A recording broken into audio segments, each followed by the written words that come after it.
Hey everybody, welcome back to the channel. This is Lisa, and today we have a really exciting project for you, and I'm going to bring you guys along. But first, a funny story, or at least I think it's funny. So we were exhausted from yesterday, and just to give you an idea of what yesterday was, it was the video that we were unloading all that compost and doing stuff in the yard. So that was Saturday. So today's Sunday. We slept in, and I wake up and I go to take Diesel outside to go to the bathroom. And I look over, and what do I see? Grant, AKA Houdini, has escaped again. Here's the cool part. I look at Grant and I say, Grant, what are you doing? And come here. And boom, runs right over like a puppy dog, excited to see me. We got him back in. We walked the fence line and we found out what was going on. So he's all set. But, you know, I just bring it up because for me, if you're able to name your animals, even if they're meat and you don't want to give them a name them Pig or something. But it was really helpful to be able to call him, and I'm in my pajamas, and just get him back in by myself, no problem at all. So that was our morning. But anyway, we are working on a second greenhouse today, so come on along. Let's show you what we're doing. We were gifted all of this greenhouse paneling, along with all of the hardware that went with it, which are self-tapping screws. And I just want to say thank you so much to my friend and her family for giving us this and thinking of us, because without this, this would not be possible. Thank you so much. You know who you are. Here is an old video from 2020 when we bought 2 stock cages from an auction, and we installed them on a trailer to be able to bring our 2 meat pigs to the processor. This is all we had at that time. So here is the base of our greenhouse, and you might be thinking, what? Trust me. Come on along, I'll explain why. So the first thing that we have to do is we need to remove the stock cage out of here. And of course, we have a purpose for that coming in the future. So we took all of this apart, and we're going to put this all to the side, and then we're going to get going on the greenhouse. Luckily, the wheel bearings have already been replaced on the trailer. The stock cage has been removed, and now we're just going to sweep it out and get working on the framework. I'd like to say that the only money we spent on this was about $118 in lumber. We did not use it all, so I'm going to say about $100 in lumber. Day one consisted of getting the stuff out of the trailer, cleaning the trailer, and also putting up the framework with the new lumber. We did have some old lumber that we used, however, we did not have enough, and that's why we purchased some lumber. So day one will finish with the framework being completed. And you're probably already wondering, why are we using a single axle trailer, let alone a trailer, for a greenhouse? Well, there's a few reasons, so just stay with us and I'm going to explain that to you and show it to you near the end. Here we are, we're getting the roof on finally, and this is very exciting for us because once this framework is done, we're hoping to move along as fast as we can. However, if you've ever cut panels with a tin snips, you know that that's not the case. So I think I was a little overzealous here. Here it is, day 2 of the project, and we're getting the panels put on. Please know that we are not doing a mobile greenhouse to get around any town permit issues or anything like that. The reason we are doing it, I will explain at the end, because I want to show you exactly why. We are doing this mainly because the base was something we had, and it solves a major issue we have with sun on our property. So, like I said already, I will show you that at the end, but there's a lot of benefits to having this structure be mobile for us. So we are going to get going on this, and then I'm going to give you an update. All right, we are going to break for lunch, but we've got that side done and this side done.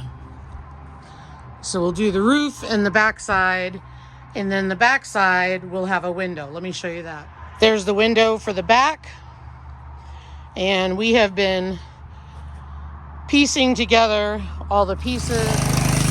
So Ryan is pressure washing the ceiling panels to get the mud off, because where we had them stored, they got mud in between them. And he's planning on doubling up the panels on the roof because of the hail that we get here. So we want to make sure we get as much light through as we can. A hailstorm had come through last year in the area where we got these panels from, and a lot of people had greenhouses and they were destroyed. So we're trying to do a little bit better, not 100%, but we'll see what happens. So our goals for the roof are mainly for the hail season that we have, which extends from when the snow stops until the snow starts again. And we've been known to have some larger than golf ball size hail, and it's really loud, and it literally sounds like somebody is shooting at our house. It's pretty scary. So it's very damaging also. So our goal is to have a roof that is a little more flexible to go with the flow as the hail is hitting it, versus having something rigid where the hail will go through it. Maybe that in theory works well, and maybe it won't, but we're giving it a shot. Okay, the roof and the two long sides are done. We're gonna get the window done, and then we'll work on the doors. So that's what we're gonna do now. I'll show you the window later on in the video. We opted for a double door system versus a single door. And the reason why we did that was so we have ease of access to be able to get in and out of the greenhouse. Here I'm just screwing in some blocks of plywood to help the doors maintain their shape and not shift, because it's what we had. So that's what we're using. And here Ryan is putting a block of plywood to make sure that we have a stop for the doors so they don't swing in. We only want them to swing out, and you can see the window there in the background.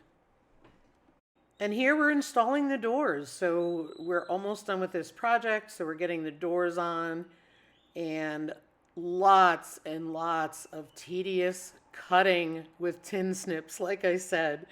But it was so worth it, and we became really, really efficient at it. And Ryan and I really worked together just to get this part of the job we didn't like done quickly.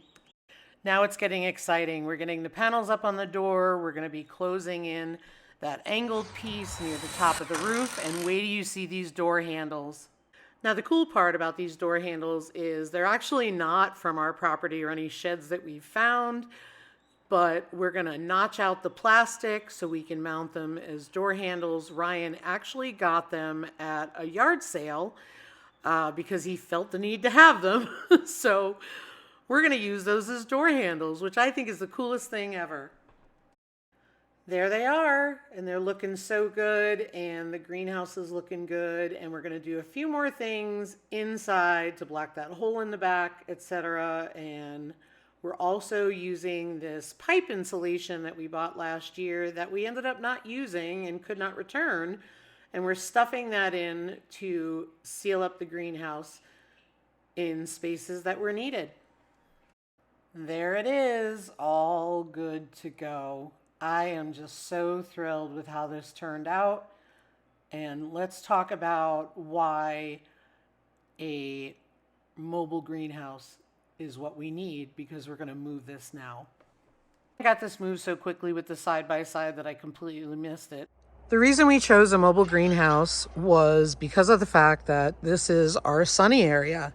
It gets sunnier as the day goes on, and unfortunately we cannot have permanent structures here because we need access. We have to be able to drive through here.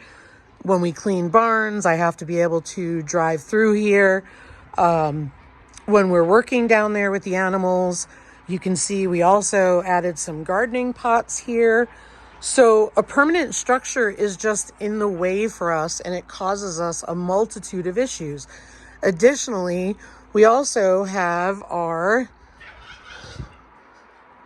septic tank there, and we also have septic fields there. Again, more reasons that we can't have it. But this is our sunniest spot, so we're trying to take advantage of it. Now, the greenhouse is not in its final resting place. I know that it's on an angle. I know that it's not level. That's okay. We are going to move it, and we will handle all of that when we get it in place. Now, you may be wondering, single axle trailer, Lisa, how are you going to stand in there? Ryan had jacks under it. However, we have some heavy duty logs that we are going to put as a foundation for that so we can use the greenhouse while we're in gardening season. We're probably going to move the large trailer there and do some tree cutting. But here's another thing. The beauty of this is once growing season is over, we can get this out of our way and put it somewhere where we feel it's safe or safer for the winter. So I am so thrilled about this greenhouse. It is just going to be a game changer. You guys, I am so thrilled about this greenhouse. You would not believe. You know, it'll be some trial and error because we have a little more airflow. For example, here we can block that up. But I think it's all good ventilation, quite honestly, because it's going to be in more sun than the other one is. But this is so exciting, and I'm thrilled about it. I'm actually thrilled about it. And I'm glad that we have it done, and looking forward to growing in it. And so what we're going to do is probably grow in it in containers versus raised beds, just because of the weight of it. And we'll see how it goes this year, just like we did with the other one last year. So thanks for coming along, you guys. Thanks for bearing with me with the voiceover because we just wanted this done. Thanks for watching, everybody. Have a great day. Take care and stay tuned for more greenhouse videos.